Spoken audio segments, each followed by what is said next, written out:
Hi, welcome to the 10 steps on how to sell a roof. In this course, we're going to go over really all the different things you're going to want to do in a presentation. I'm going to talk about the difference of how you would apply this to a storm situation in insurance or also do it in a retail situation. You're dealing with competitors, you're dealing with objections, you're dealing with things where customers have to have some kind of buying threshold that you need to overcome in order to be successful at your job. Follow along. Take the quizzes, rewatch the videos so that you have true understanding. The goal of this course is not to just watch it and forget about it. It's watch it, apply the principles so you can be the best freaking roof closer there is.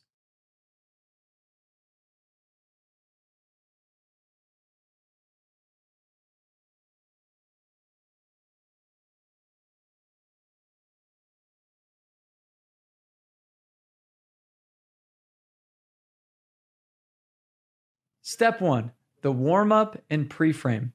Now, when you first get into the home, you're going to want to build a little bit of rapport. A common mistake that a lot of salespeople make is they over rapport. What I mean by that is they go 10 minutes about, hey, this is trip to Hawaii and Africa, and your kids are so cute. And they talk for 10 minutes, and it's like the homeowner's like, dude, are you gonna like sell me something? So you can do overkill on the rapport. So you just want to do it, keep it to like 1 to 3 minutes. Then you're going to sit them down at a table, or if you're on the couch, be in a position where you can show them things. Like don't be across the room at a different chair. Make sure that you're sitting next to them. If husband and wife are sitting on the couch together, go sit right in the middle of them. Maybe get on a knee on the floor so you can be right there presenting something to them. But make sure you're in a closing position so the homeowner's ready to buy. Now, I'm going to say a few things, kind of setting the expectation of what's going to happen. So I'm going to say, hey, I'm going to go over kind of how this program works. We're going to go over the company. We're going to answer all of your questions. I'm going to go over how this works on a financial standpoint. And at the end, if this all makes sense, we're going to start the process today. If it doesn't make sense, you kick me out. No big deal. Sound fair? That is a pre-close statement.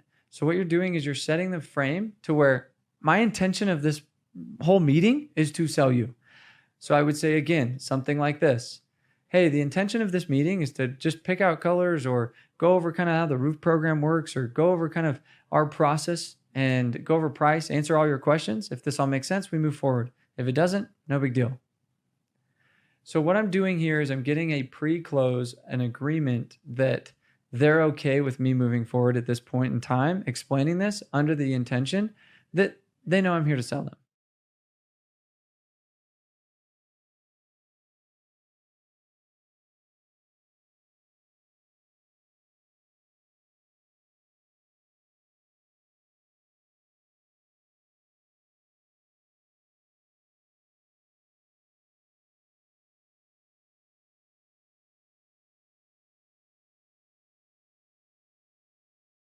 Step two, a needs assessment. Now, this is really the discovery phase. A lot of times people assume, oh, these people really want this and this and this. Well, assume makes an ass out of you and me. So what I do in this situation is I start to ask them a series of questions. So one of my favorite questions to ask is, so why the heck did you even let me in? And it's kind of a blunt and bold statement to say, but all of a sudden they're like, I don't know, but it makes them think, and they're like, well, we're interested in a new roof, or we're interested in, some home improvement or whatever that is. So now that I've gone in and I'm just like, hey, so like what questions do you have before I get really started? I want to make sure I touch on all of the things that you want me to go over. So as I go through this, I'm hitting on those points. So what questions do you have so far? And I haven't even gone into anything. And they're like, well, we want to know about the color and the warranties and blah, blah, blah. Oh, great. Or I might say something like, okay, so obviously there's a lot of companies out there. You could have met with 50. I don't know if you're meeting with 50. Like, I don't want you to do that. I just want you to tell me exactly what you're looking for out of a company. And as I go through this, I'll see if our company even fits that. And they're like, well, we want a company with good reviews and we got a company with this. And I'm like, oh, okay, cool. I just want to make sure that like I fully understand what you guys are looking for. So if you were to move forward with a product or a service or things like that, what exactly would be most important to you as we were to go through that? And they're like, well, I really like the idea of having good warranties. I want something that's going to last. And I'm like, okay, so before I go and dive into this, are you looking for like a whole home solution? Are you looking for the premium like Bentley? Are you looking for the Corolla? Are you looking for the, and I can kind of test like what kind of buyer they are. And I'm like, hey, I just want to kind of understand where you're at. And it's like, okay, where are your main pain points. Like, have you had any leaks? Have you had any other areas of the home that you feel like you've been interested in improving? If you had a perfect magic wand and you had all the money in the world, like what things would you want to do? All of these are really good questions. So rewind, write these questions down and practice rehearsing them. And the way that I say them, I want to come off as I'm naive. Like, I don't know, like if you were to go with a company, like who would you go with? Instead of like, our company is the best and you're going to go with us. Like, no, just be kind of indifferent and just saying like, I'm just really here to try to figure out what you want and see if I'm a good fit. And that is the tone. And it is mission critical that you maintain that tone throughout the whole thing, because you become the needy the second you start to be like, so let me tell you about my company and we're so good at this and every other company. It's like, no, don't go into that. So we're going to move on to the next step now.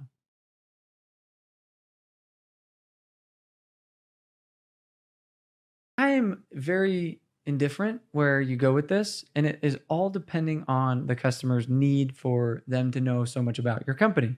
Now, word to the wise, if you oversell your company, they're going to think, well, what is he compensating for?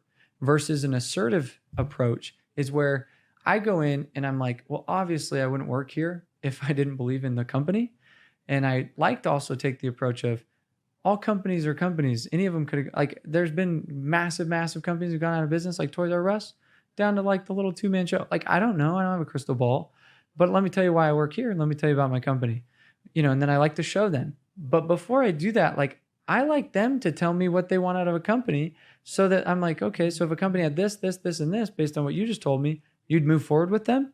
Like, yeah, I would do that. And we use the principle of the inception shovel. So make sure to watch the course on the inception shovel so that it gets the customer buying and them explaining all their needs and wants. And you want them to do that about the company. But then you want to touch on all your highlights. Some of you guys might have a ton of Google reviews. We'll touch on that. Some of you guys might have no Google reviews, but you've been in business for 20 years.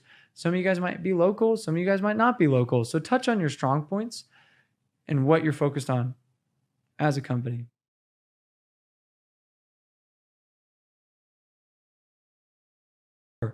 Price conditioning. So now in this step, it's really just a matter of helping them understand that price is going to be a thing. And especially if I'm going into a retail situation where I'm going to be asking for quite a bit more money, if I know the deductibles are quite high, I need to now get them in a state of mind that they realize that it's all relative, it's all indifferent. Like, they have the money. And so I want to say things like, well, obviously we want to make this a win-win for you. So, are you looking for, like, if you had to like buy this whole stuff, like, upgraded shingles and upgraded underlayment and upgraded ice and water shield, like all the nicest stuff. Like, I mean, us doing all the labor, like we literally pick up all the nails. We have like one of the best reviews. We have, like, and you just build and build and build. Like, I mean, you're going to spend in quite a bit. Like, what would you guess? Like, all that would cost. And they would say something like, I don't know, maybe like $50,000. And you're like, yeah, it's expensive. And that's been the biggest problem, is most people are like, I can't get a roof for, I don't have $50,000 to go replace my roof tomorrow. And now you're setting yourself up with a much higher price, and it helps kind of give you some value and give you some leeway as you need to then kind of drop them the real price or the discounted price. Is you want them to know that you're giving them a deal, not that, oh, how do I negotiate better? And this is where people in the insurance game get a lot of, I don't know, crappy salesmen, in my opinion, when they have to waive the deductible or do some kind of like, let me help you out. Like that's just dishonest. So in my opinion, it's a strong salesman knows how to get the deductible every time. So you might say something like on the deductible, so you have an insurance policy, right? Awesome. Do you know if it's an ACV, RCV? Do you know the deductible? Like, do you know how that works? Yeah, we have a deductible. Okay, let's hypothetically say it's $2,000. And they're like, well, we don't want to pay our deductible. Like, we're not going to do it. We don't think it's worth it. I don't have $2,000 laying around. Automatically, you can assume that's the case. I don't care how rich they are. They're still going to say that. So I need to say something like this before that comes up. So we like to be really by the book. That's one thing we pride ourselves on as a company, is we're very, we're organized. We don't want to cut corners, because any company that's willing to cut corners and waive things and, break the law and, how are they going to put your roof on? Like, they're just going to find some shady joke that's going to lie about the quality of the roof, and you're not even going to know until 10 years down the road when the thing fails. We just don't do that. And I hope you would appreciate companies and people that operate with really high integrity. And all of a sudden they're like, well, yeah, like we pride ourselves in that. One of those things being said is you made an agreement with your insurance company that if you were to file a claim, you agree to pay the deductible and they agree to pay the rest.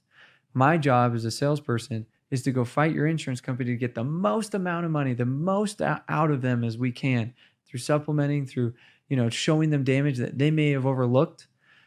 And so, but it would be literally legally incorrect. And I would be put in a compromise of my integrity, and you would be put in a compromise of your integrity if you were to even ask a roofer to help you with that deductible. And so we for us, we try to create the value in other ways. We have finance options, we have upgrades, we have all sorts of cool programs that will help. But at the end of the day, it'd be really dishonest of me to pay that for you. And so obviously you've already made the agreement. As long as you file a claim, you're going to pay the deductible. You've already, that's the policy you signed up for. So I'm going to hold you to that. Does that sound fair? So I'm doing it in a way to where I'm conditioning the fact that they can't balk now, because then they're insulting their own integrity if they were to ever bring up the deductible. Does that make sense? So go rewatch this. If you're like, man, how did he do that? What did he say? So it's all about sequencing and framing things before you bring up, well, obviously you'd pay the deductible. Like that's an obvious, that's a given. And say it with confidence, where I think a lot of people dance around like this whole concept of how do we bring up the deductible? And I don't know, and maybe I just throw it in. Like it's just stupid. Say it with confidence and be like, well, obviously you'd cover the deductible. It's not that big of a deal. And just shake your head and they'd be like, oh yeah. They will follow your lead. People are like sheep, they need a shepherd. Product demo. Now, it's really important to not oversell the little bells and whistles in the product. I find a lot of roofers, and I speak for a shingle manufacturer. So, obviously it'd be in my favor to say, hey, you know all the ins and outs. But at the end of the day, I don't know a thing about all the little ins and outs of the shingle. What do I know? What a customer cares about. They care that the shingle is going to last, it's going to look good, and they're not going to have to worry about it. That's it. So if I try to get into all of the engineering, all of the granular elements of this product, what it's going to do is it's actually going to raise, hey, I probably should research all this. And so one approach to explaining product would be shingles are shingles. They're all kind of about the same. There's different manufacturers, but they're we can't innovate too much. Like how many times you drive down a neighborhood and you're like, these are all so different. Where if you were maybe in a camera store, all the cameras are very different, right? Well, shingles, they're shingles. So, I'm just going to give you something that lasts, it's good color, and let's do this at a fair price. That's all you want, right? Like, well, yeah. Be like, yeah, we all get them from the same place. We all get them like they're all the same. And I really downplay how important it is to know and research and shop. So what I'm trying to do is I'm trying to neutralize competitors. So when they're like, well, I better get 3 bids. I'm like, what? Shingles are shingles, dude. We all get them from the same place. They're going to give you the same price. We're all doing the same thing. It's what do you, yeah, I mean, maybe we can upgrade your underlayment and that. We're going to do some cool stuff, but we're talking about there's not a massive variation. That's it. And then the customer's like, oh, I didn't know that. So you want to dumb it down. That's one approach. A different approach would be maybe I'm dealing with, and it depends on the customer that I'm dealing with. If I'm dealing with an engineer, they're not going to take that answer. They're going to be a little bit more well, I still want to know all the warranty detail and read over the whole contract. I'm going to fine tune, I'm going to redline this thing. They're a little bit more methodical about decision making. Knowing that, and I should already know this by the time I'm in this part of the sale, I need to approach it with the sense of, okay, what's important to you when it comes to a product? If you were to paint the picture perfect roof and you said, I had it my way and I could literally write the script, what would you want out of a shingle or out of a roof install? And they'll say, and the very, very good question, this is an Inception shovel tool. So they would say, well, I want a product that's going to last. And I'd say, well, then how do you know it's going to last? What would you know or look at if I could fluff your feathers and be like, yeah, it's going to last? Are you going to take my word for it? Or what would you do? Well, I'd research and I'd probably like look at the warranties and, I'd want to know like it's a good, good reviews and like, oh, okay. So that's important to you. Okay. What else? If you could paint, so you want something that's going to last. What else? Well, I want a fair price. Okay. So I could tell you mine's the best price. I'd be lying if I said that. So how do I know if it's a good, fair price? Because you want it to be a win-win, right? You want us to do a good job. You want to get a good deal. I'd get a couple bids and I don't know, like, okay, I came prepared, and I'd slide them across the table and be like, okay, I came prepared. One, let me show you the warranties. Let me show you the backing. Let me show you the reviews on all this product. And we're GF certified. We're Master Elite. We're this, we're that, whatever you are. And you go into that. And then I would say, okay, cool, price. I came with 3 or 4 bids. Like, dude, I'll show you competitors. Like, it's all like kind of the same. Like, it might be $500 more here and $100 more here, but what do you care? It's just your deductible. Like, if you're shopping price, we're in the wrong business. You should be shopping the best in quality service and the best and most product you can get for that deductible you're going to pay. And that's what I'm the best at. And if I'm doing retail, I would then go a different direction, right? So sometimes they get held up on price, right? And you're like, okay, if you paid $2,000 for a $30,000 roof or you paid $2,000 for a $50,000 roof, which one would you want? Would you want the $50,000 or would you want the $30,000 roof? If all you knew is you had to pay $2,000, either one. Of course you'd want, like if I only had to pay $2,000 for a car and I got to pick whatever car of my choice, I would go for the nicest car I could get for the $2,000. So I think you're not seeing it the way that you need to be seeing it. And this is common, and then validate and be like, yeah, because most of the time when we shop, we're trying to get the best price. I need you to see it the different way and say, most of the time when you shop with roofs, you need to see how you get the most out of this. And I couldn't tell anybody better than myself that's going to go get the most out of your insurance and give you the most value for what you're getting from them. Does that make sense? And they're like, oh, yeah, that makes sense. So pay attention to those types of things when you're going over picking product, price conditioning, and setting yourself up to win when you go actually ask for the business. You got to go over explaining them what's going to happen. Most people are like, roof, does that mean I got to like put a tarp over my house and like move out into a hotel for 6 weeks? Like, they have no idea. Sometimes this might be the first time they've owned a home and the first time they've ever had to replace a roof. Like, you got to clearly explain. So what's going to happen is the next 3 to 4 weeks or 6 weeks or 2 weeks or however long your process is, we are going to schedule an install. You're going to get a call from our team. They're going to come out and the job usually is done in 1 day. And what's nice is let me show you. And you might show them pictures of a job site of how you set it up. You might say, look, we tarp all your lawn and we use this big machine that catches all the shingles. And look, here's how we pick up all the nails. And, so what's going to happen is we're going to strip all this off or maybe you're doing an overlay. But most of the time we're going to strip all this down to the decking. We're going to put this, and this on. We're going to then put on the shingles. You've seen that. And then it's done. And, you just kind of make it simple, but you explain. And then after the roof is done, we come and pick up a final check that usually comes XYZ time. And you're laying out the next steps so they can visualize, okay, if I were to say yes today, I'm not like, what's going to happen with me? You want them to visualize, oh, this is super seamless. Like, you seem like you got your crap together. Okay, that makes sense. Thanks for telling me. Brag about how all of the people that you work with love how quick and simple and courteous and good your crews are. Like, put your strong foot forward on that. So explain that, because you just don't want the customer to feel lost and overwhelmed because they're like, I got a million other projects. I don't want to deal with a roof right now. Something that they're going to be thinking, whether they say it or not.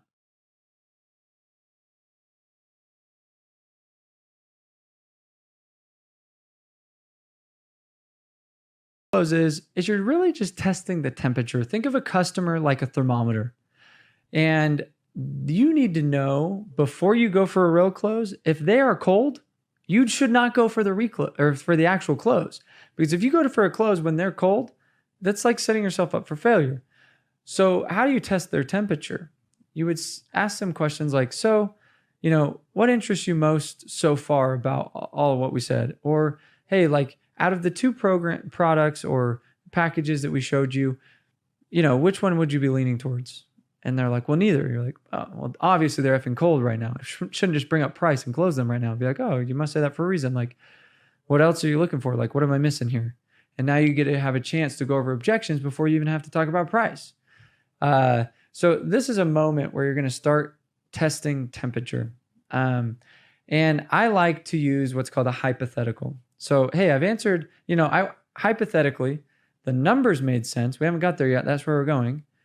Everything I've showed you seems to be the right fit for your home. We got your gutters, we got the roof, we got the right product, the color. Like everything I've showed you so far seems to be fair, right? Now it just comes down to the money. So as long as the money makes sense, you do it, wouldn't you? Right there is my pre-close. I pause. Well, yeah. Okay, cool. So now you know the only battle you have. Or they might say, well, I still got to talk to my wife. Like, temperature dropped. If they're both sitting there, or one of them sitting there, and you know he's the decision maker or she's the decision maker, then you can move forward. So you want to do things to say, how do I test the temperature before I go into the real close? So in the next videos, I'm going to teach you a couple different styles of closing and some techniques. But if you don't do this step right, then the next step's going to be tough. This is my favorite part. So I'm going to teach you my favorite close, and there's all sorts of closes. My recommendation would be pick up a copy of ABCs of Closing, and I go through 50-something closes. So this close is called the stack close, and I'm going to show it in two scenarios, one for insurance and one for retail. So what I'm going to do is I'm going to build the value, and where most insurance restoration salespeople fail is they just build the value up to $2,000 in the roof, or $1,000 or $500, whatever the deductible is. Well, you're giving them a $30,000 or whatever roof, and you didn't ever bring that much value. I want to make them salivate to the point where they want to pay the $30,000. They would be willing to pay the $30,000. So when they find out it's only their deductible, they're like, why would we not do this? On a retail side of things, I want them to feel like they're getting such a deal today because I'm in their home doing some kind of program that they want to take action and buy, instead of saying, oh, do you have a card? And let me think about it. Does that make sense? Like you want to create some urgency.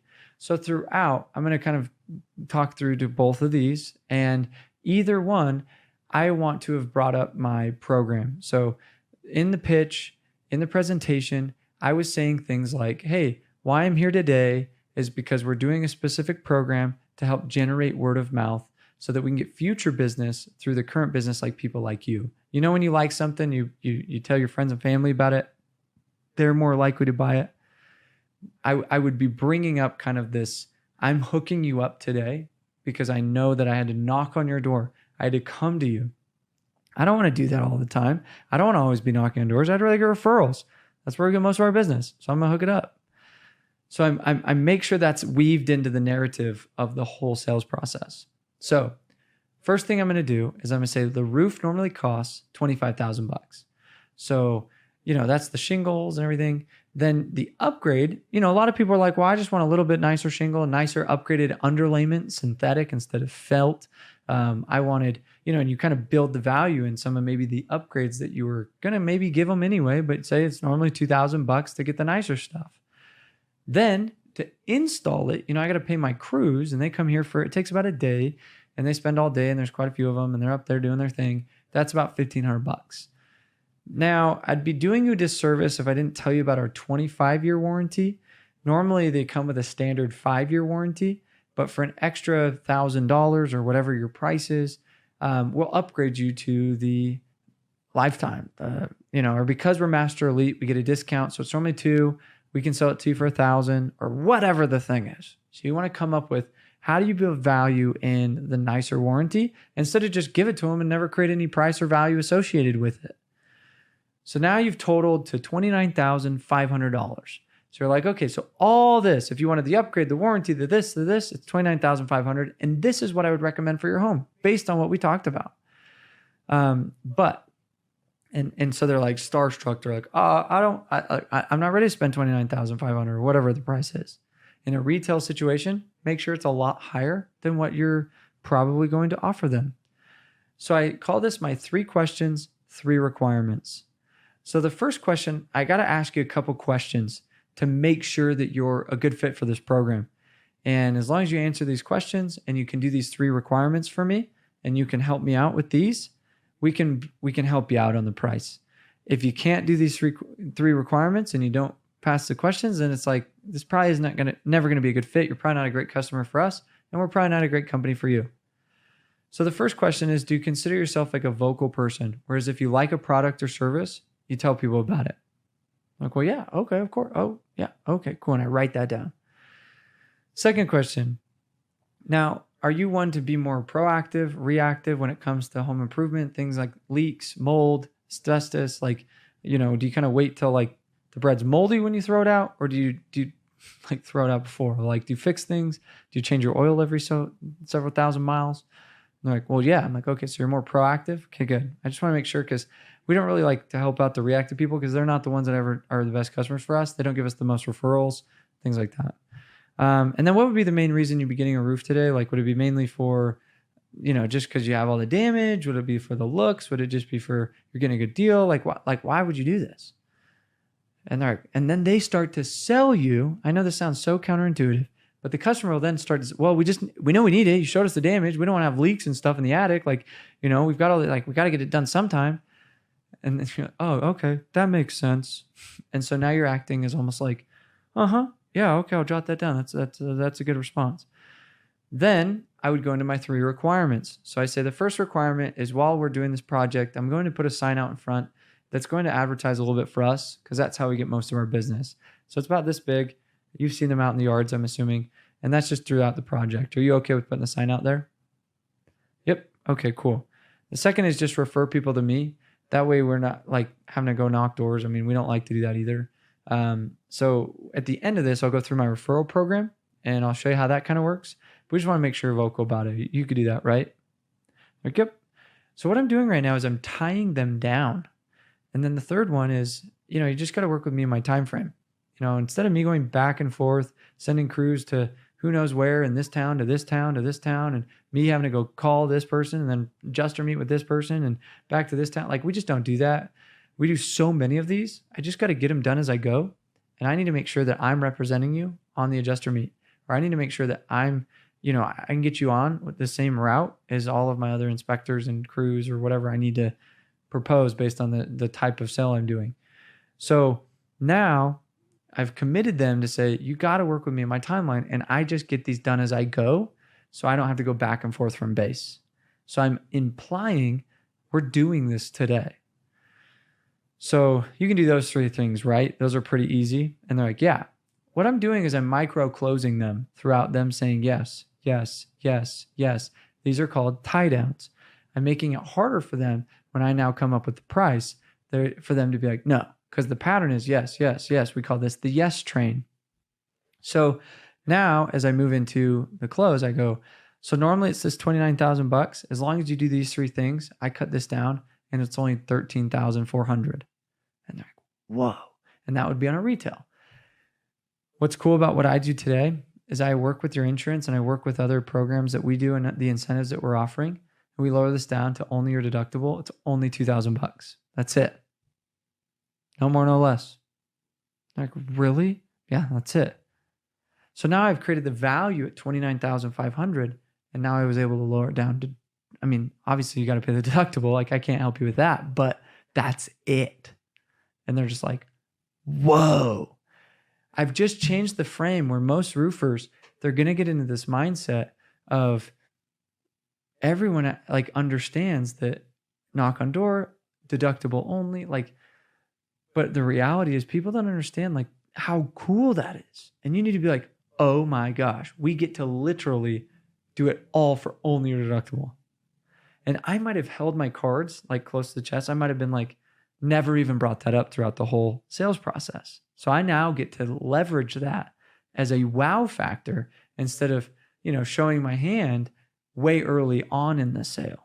So I like to hold my cards for this moment to where it's hard for them to now say no.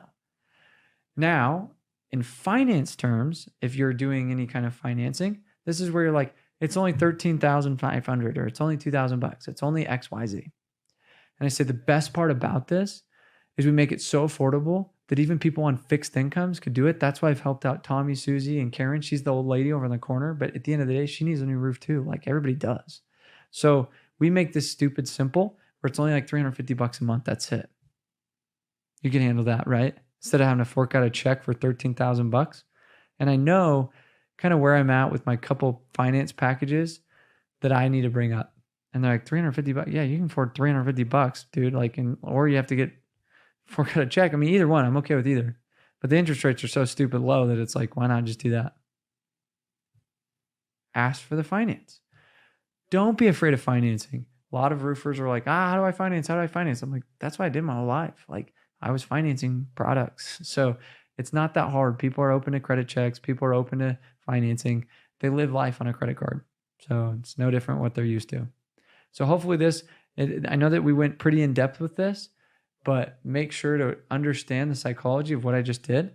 And that is a phenomenal close. There's also other variations of closes. So I figured I'd just pick one and share that with you. Next. Now in this step, what they just like, I just committed to buying a roof. And you're asking for their business. You're going to, like, in that last thing, you're like, okay, what's the best email for you? I just got to get some basic info. So make sure your transition is smooth. After you're like, that's it. Say the line like, okay, so the next step is, what was the address again one more time? And then did you want me to put you and wife on this or just you? So you're basically now just filling out the paperwork. Don't be like, that's it. And now they're like, oh yeah, that's great. Let me think about it. No, you're like, that's it. No more, no less. And then you're like, so what's the best email for you? Cool. And now you just start going into it. So now after you do the paperwork, you're going to go into what's called the cool down. And you're going to explain, okay, so the next steps are you're going to get an adjuster meet, or you're going to get our team calling you, or you're going to get permit, or whatever the thing that you're doing next, wherever you're at in the sales process. Because you could do the sales process pretty early on, or you might have had a couple steps, getting a scope, getting other things before you get to this process, depending on if you're doing retail or insurance. So in this step though, I want to do referrals. So in another course, you're going to watch the referral process. I'm going to do what's called like explaining the build again. And I'm going to then leave them on a very high note, meaning like, hey, I'm so excited for you guys. You guys are so cool. Can we take a picture together? I'll post this on Nextdoor app and you and Facebook so we can get future business. Like, welcome to the family. And they're just like, yes. And they give you a hug and they feed you some tacos or whatever on your way out. So that's how I want to leave them, so that they don't like, I'm like, sign here. See you later. What do we get ourselves into? You just never want to leave them in a situation like that. So these are the 10 steps to a sales presentation. Obviously, I went into these quite vague.